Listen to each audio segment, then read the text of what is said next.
Kapag naririnig mo ang salitang bahala na gang, ano ang unang pumapasok sa isip mo? Masasamang tao? Mga kriminal o mga salot sa lipunan? Sa ngayon, siguro oo. Dahil kalimitan ay makikita mo lang sila sa loob o di kaya ay galing sa bilangguan na nagiging pasimuno ng mga kaguluhan.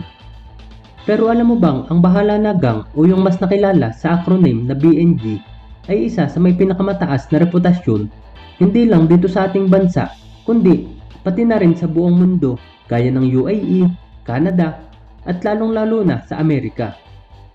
Kung interesado ka sa ating kwento, halika't pag-usapan natin yan. Pero kung bago ka pa lang sa ating channel, pakipindot na din po ng like, subscribe at bell notification button para palagi kang updated pag may mga bago tayong kwentong kagaya nito. Gaya ng lahat ng mga gangster sa mundo, ang bawat isa ay may kanya-kanyang kwento at pinagmulan.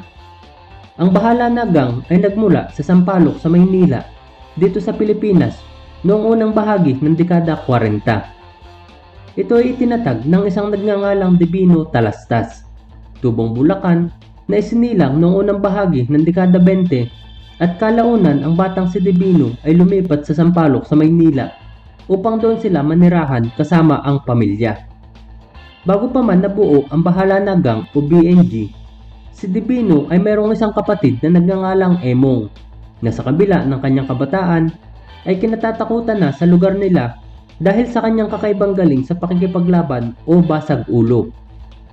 Sa edad na 13 at 14, siya na ang batas ng kanilang lansangan o yung siga-siga sa salitang kalye. Sa edad niya rin iyon, lalo pa siyang naging notorious nang makapatay siya ng isang police officer. Maaga siyang naging kalaban ng batas noong panahon na yun. Nang maaresto si Emong, siya ay tinorture ng mga ito sa pamamagitan ng pagkuryente sa iba't ibang bahagi ng kanyang katawan kasama na ang mga masaselang bahagi nito dahil na rin sa galit ng mga pulis sa pagkakapatay niya sa kanilang kabaro. Kinimkim naman lahat ito ni Emong habang siya ay nasa loob at nang makalaya, naging mortal na kaaway niya ang mga pulis. Muli siyang nakapatay sa mga ito at tuluyang naghatid ng pangamba sa hanay nila. Dahil sa pangyayaring iyon, tinarabaho siya ng maigi ng mga pulis pero si Emong naman palibhasay palaban at matapang. Lumalaban siya ng sabayan hanggang sa dumating yung sandaling na corner siya ng mga pulis kung saan walang habas na pinagbabaril siya hanggang mapatay. Ang pangyayaring iyon ay nasaksihan mismo ng kanyang 5 taong gulang na kalahating kapatid at kitang-kita ng batang ito kung papaano pinagtulungan at walang awang pinagbabaril ng mga pulis ang kanyang kuya na kahit pa nakahandusay na ay patuloy pa rin itong pinapuputukan. Overkill ang pangyayaring iyon kay Emong. Sa edad niyang 15 anyos lamang, nagwakas ang kasaysayan ni Emong. Samantalang ang kanyang batang kapatid na nakasaksi ng lahat ng iyon ay naging matagumpay sa kanyang propesyon bilang isang political commentator sa radyo at telebisyon noong dekada 80 hanggang unang bahagi ng dekada 90. Siya naman ang nagkwento sa lahat ng buong pangyayari at ang klase ng pagkamatay ni Emong ay nagkaroon ng malaking impact sa kanyang pamilya, lalong-lalo na kay Divino o yung mas nakilala bilang si Dibing sa kanilang lugar. Dahil sa pagkawala ni Emong, nagkaroon ng pagkakahati-hati ng mga teritoryo sa kanilang lugar at lahat sila ay nagnanais na sila ang maging batas sa kanilang mga lansangan doon. Minsan nang nangibabaw doon ang isa pang gang na sige-sige at dito na nga pumasok ang bansa sa tinaguriang golden period of street gangs kung saan mabilis na nagsulputan para mga kabuti ang mga grupong nais makipagtunggali sa iba pang kagaya nila sa ngalan ng kanilang mga pangalan na dinadala. Samantalang para mapantayan ni Divino ang lakas ng sige-sige na silang kumokontrol sa lugar nila noon, binuo naman niya ang grupo na Bahala na Gang.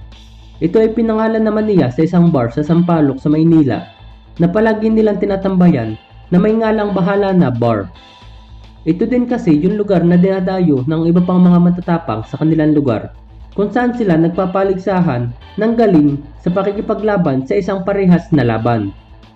Dito naman sinimulan ni Divino ang kanyang kasaysayan sa pamamagitan ng pagpapamalas ng kakaibang galing sa pakikipaglaban.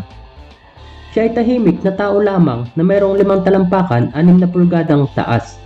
Ngunit tumani ng napakaraming respeto sa kanyang mga nakakaaway dahil sa sobrang galing ni Divino sa linya na yun. Dahil ang bawat mahagip niya ay talaga namang may pinaglalagyan.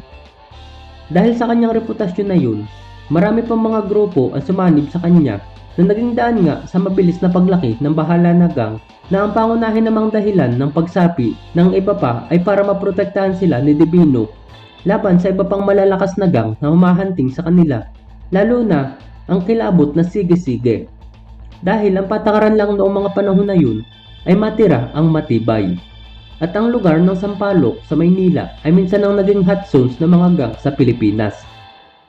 Sa paglipas pa ng panahon, ang Bahala na Gang ay patuloy sa mabilis na pagkalat gaya ng apoy dahil noon ang pagsapi dito ay walang patakarang sinusunod. Basta palaban ka, pasok ka na. Ito na rin ang naging dahilan kung bakit ang iba pa sa mga naging miyembro nito ay mga kriminal at hindi man lang nila nakikilala kung sino ang founder nila. Si Divino mismo ay naging pabalik-balik sa loob ng selda at naging suki na ng Iwahik Prison Farm. Ngunit saan man siya mapunta ay nahahawakan niya ang pinakamatataas na posisyon ng mga inmates o yung nagiging pinakamayor nila. Naging mortal na kaaway naman nila ang mga grupo ng Satanas, Bahala na, Barkada at Pinoy Real.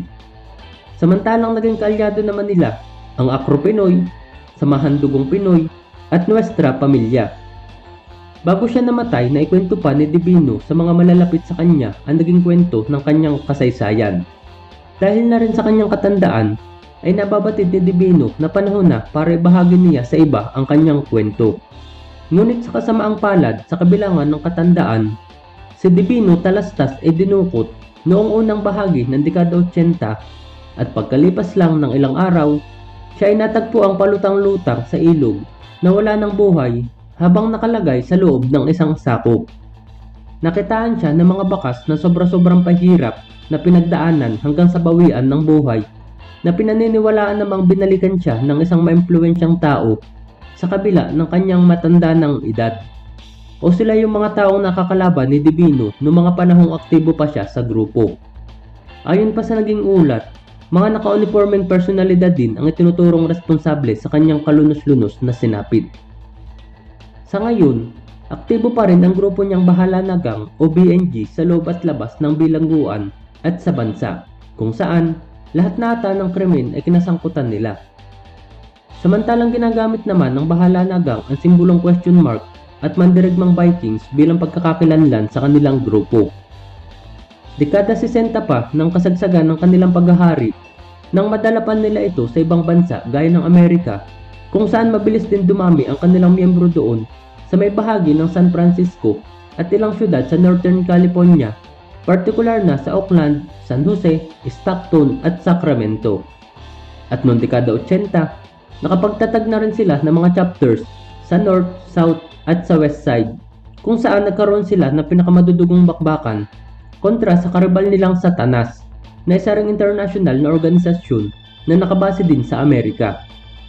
Lumagana pa rin ang Bahala na Gang hanggang sa Las Vegas at sa Virginia Beach, kung saan naman nagkaroon sila ng mga international members sa pangunguna ng mga Filipino-Americans, mga African-Americans, mga Indo-Americans, mga Vietnamese, Koreans, at iba pang mga nagmumula sa Asyanong bansa.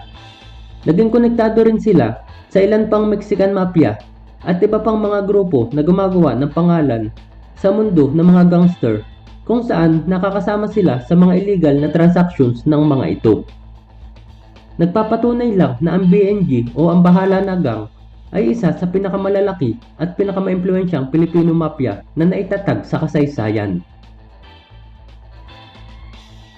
Maraming salamat sa iyong pakikinig, kaibigan. Hanggang sa muli, paalam!